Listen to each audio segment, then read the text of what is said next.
The strongest man you'll ever meet isn't the one who never breaks. He's the one who rebuilt himself in silence, without a parade, without permission, and without you. When a man heals alone, something shifts deep inside. He doesn't need you to believe in him anymore. Yeah. He doesn't need you to validate his pain or celebrate his progress. That self-trust can't be taught. That's forged in isolation.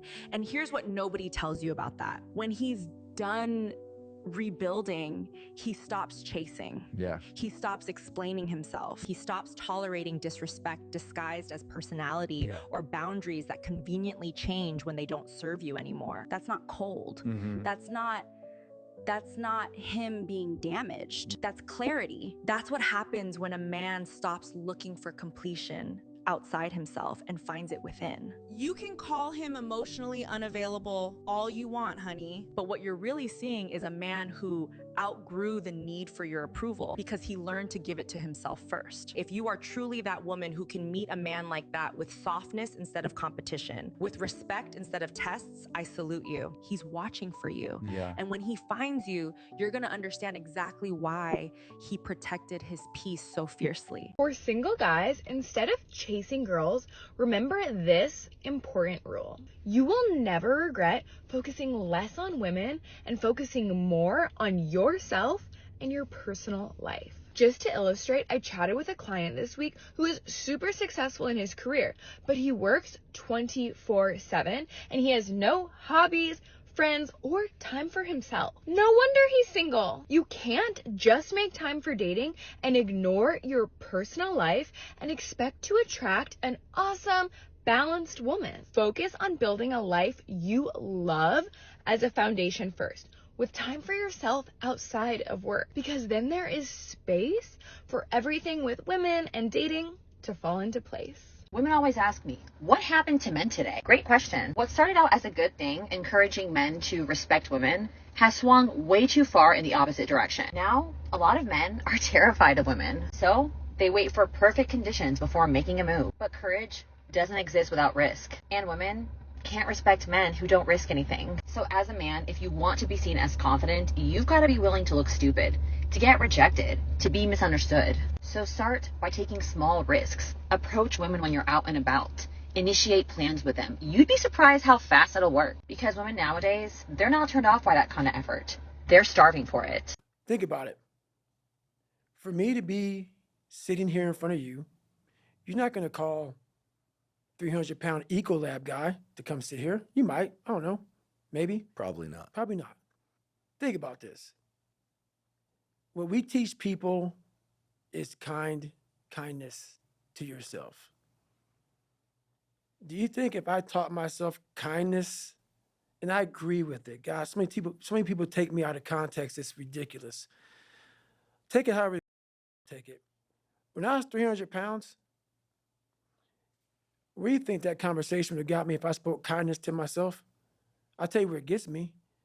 Right back to 7-Eleven, another box of mini chocolate donuts and a chocolate milkshake. That's the one voice. That's the one voice that most of us have that you're talking about. If you don't have a conversation in there, the other voice that you create that says, okay, how does this look? It looks very ugly. That kind conversation for me went away a long time ago, which is why the dialogue is now, which you see a lot of action, because most people have inaction, because there's one person talking. And that one person is always leading you down the same path, the path that makes you feel very comfortable and happy with yourself. The second you create the other voice, there's conflict, there's battles, there's wars, there's defeat. One thing I learned, I taught myself this, and people go, I don't understand what you're saying. I'm gonna try to break it down real quick. I didn't teach myself victory first. I taught myself failure. I taught myself how to fail. And people go, that's so depressing. Is it? When you're 300 pounds and you can't read and write and you're up, you know how many times you're gonna fail on that process? So if you don't know how to fail, there is no victory. I never talked about winning because I knew the path to winning was going to be years of failing first. So I taught myself how to fail properly. No one teaches you how to fail. But if you're going out for insurmountable odds that make absolutely no sense, a black kid that can't swim, 300 pounds, gonna be a Navy SEAL. Okay. You better teach yourself how to fail first. Because if you sit in failure for too long, you will never come out of it. So the first part of my success was learning how to fail properly.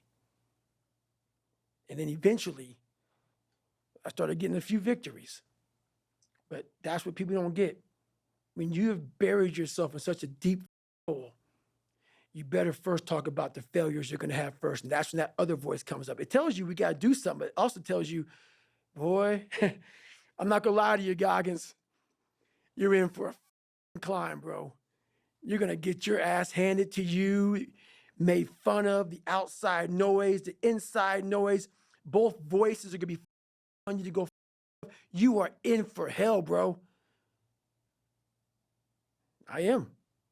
So I better learn to fail. If a man has no friends, pay attention. If a man has no friends or a very small circle, don't get it twisted. That is not a red flag. That's a man who has mastered himself.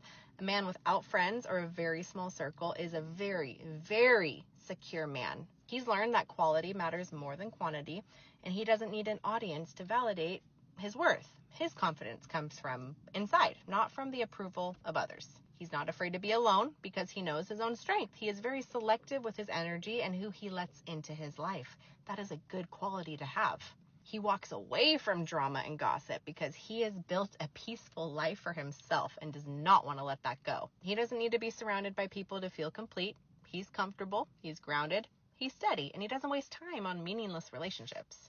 He knows that what he wants, and he doesn't waste time with it. So if you come across a man with very few friends or a very small circle, don't underestimate him. That's not loneliness. That is discipline, and he knows peace. It's not isolation. That is self-mastery, and men like that, they're the hardest ones to replace. Okay, as a man in 2025, you're only left with two options. Option one, focus on yourself. Accept the fact that having a wife and a family might not be the path that God has for you. Accept that this might be a solo mission, and you're going to put all of your time and your effort into building yourself into the most strong, equipped, charismatic, abundantly wealthy man that you can possibly become with the help of God. Option two, you do option one, and you get really fucking lucky to find a 1 in a million girl who's not going to turn into a lying, manipulative cunt that's going to try to destroy your life, divorce you, take everything that you've built, and try to keep your kids from you. So, the choice is yours. Focus on manhood first, gentlemen. Women come. But even when you become a man, we gotta stop this of trying to be the demon slayer, big energy, Only group of men that run around trying to reinforce our manhood with our golden. When I was young, I thought that made you a man. The more cut you got, the more you made a man. And there's a point in time when you're like, this is stupid. Every time you lay down with somebody, you risk either getting a transmitted disease or creating a life. It's reckless. It's meaningless. And there are numbers you get to where you can be ashamed of, like, God, I've had all this for what? Doesn't make you a man. Now, but doesn't make you a man. That's for the family. And see, I wish we had more black men